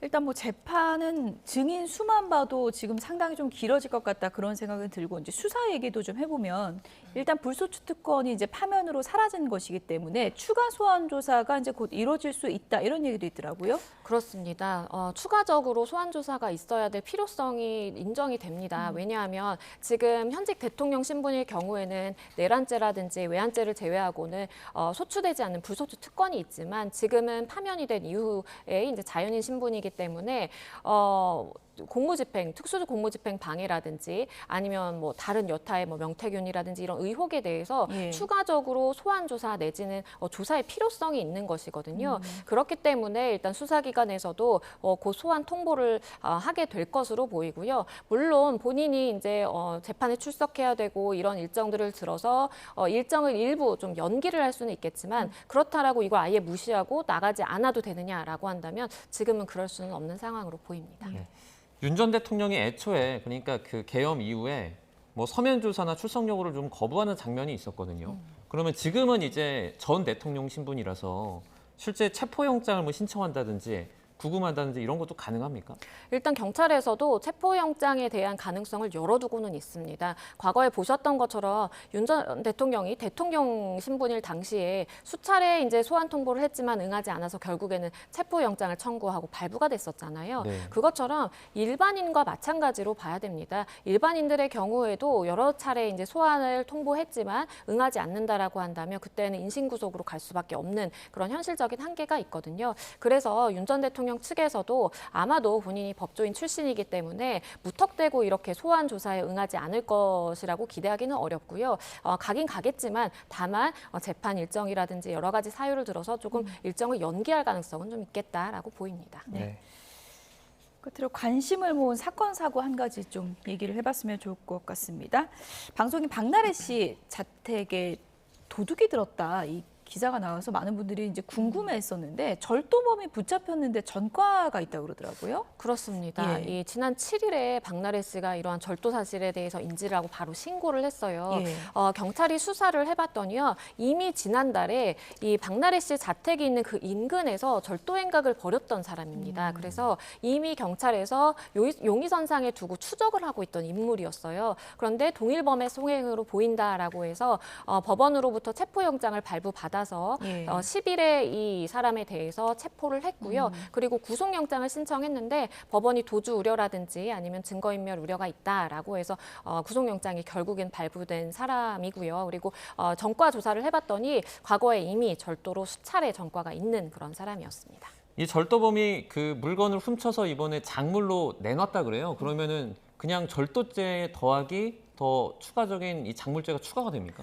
일단은 작물의 경우에는 미수범을 처벌하지는 않습니다. 그런데 이제 이거를 팔아 넘기기 위한 목적을 가지고 작물업자에게 내놨던 것으로 보여요. 네. 그래서 이것은 절도죄를 처벌을 받으면서 그리고 절도도 지금 상습절도로 볼 여지도 있거든요. 네. 다른 집도 이렇게 절도를 했기 때문에 그래서 절도로 처벌을 받으면서 양형에 고려될 이제 요소다라고 보이고요. 이렇게 일반적으로 뭐 누군가가 놓고 간 물건이라든지 아니면 방치된 물건이라든지 이런 부분을 절도하는 것보다 이렇게 자택에 들어가서 하는 침입절도의 경우에는 양형에 있어서도 굉장히 불리하거든요. 예. 전과도 있기 때문에 중형 선고가 불가피해 보입니다. 굉장히 이제 계획적인 범행일 수 있다 이런 얘기도 많이 나오더라고요. 그렇죠. 예. 이 일대가 다 주택가입니다. 예. 그러니까 아파트가 없이 이렇게 단독으로 주택들이 많이 있는 곳이기 때문에 이전에 절도 행각을 벌였던 그 집에도 유리창문을 열고 들어가서 마치 외부에 침입이 없는 것처럼 그렇게 꾸며서 들어간 소행이 밝혀졌었는데 박나래 씨의 자택에도 역시나 어떤 문을 이제 부수고 들어간다라든지 이게 아니라 문이 열려 있는 곳만 이렇게 노려서 주로 절도를 예. 했다라고 하고요. 그러니까 침입 흔적도 없었다고 했잖아요. 맞습니다. 예. 그래서 외부로부터 침입 흔적이 없었고 예. 박나래 씨의 집에 이제 CCTV가 또 없다 보니까 예. 이게 내부인의 소행 아니냐라는 또 이야기도 있었습니다. 그 처음에 지인 소행이 아니냐라는 그런 의혹이 나왔어요. 그래서 실제 그 온라인 어떤 유튜브 콘텐츠 같은 곳에 많은 영상들이 올라왔거든요.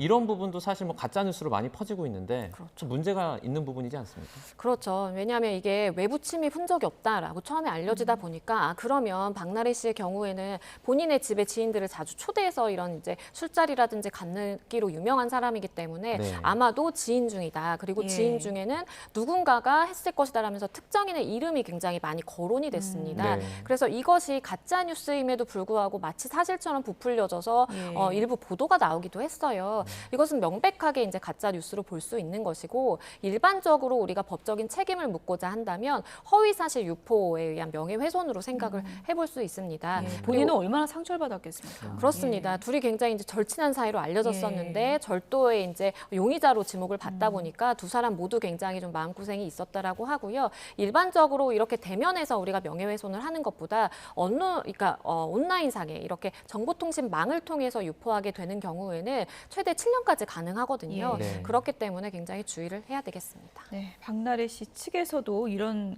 사실이 아닌 루머들 좀 끊임없이 확산하는 거 자제해달라 이런 입장을 밝혔다는 점을 다시 한번 말씀드리고요.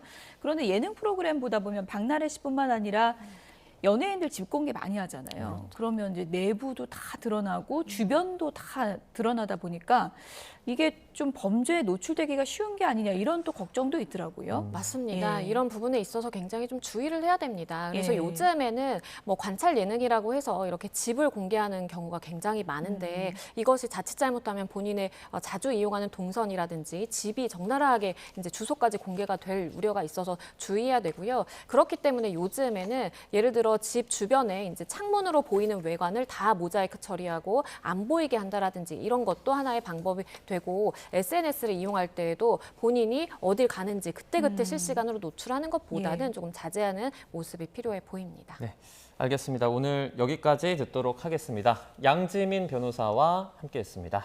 고맙습니다. 감사합니다.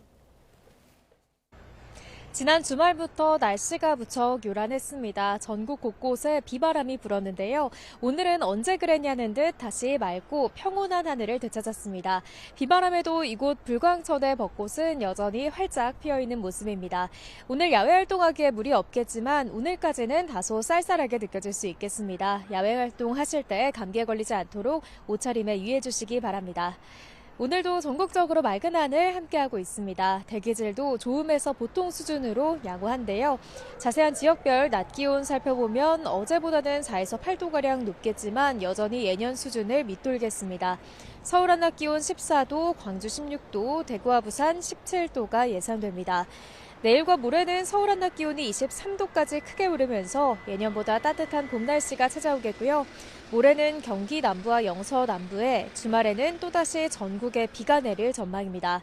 당분간 전국적으로 바람이 강하게 불겠습니다. 날아갈 수 있는 물건은 단단히 고정하는 등 시설물 관리와 안전 사고에 유의해 주시기 바랍니다. 지금까지 YTN 윤수빈입니다. 뉴스나우 오늘 순서는 여기서 마치겠습니다. 내일도 생생한 뉴스로 찾아뵙겠습니다. 여러분 고맙습니다.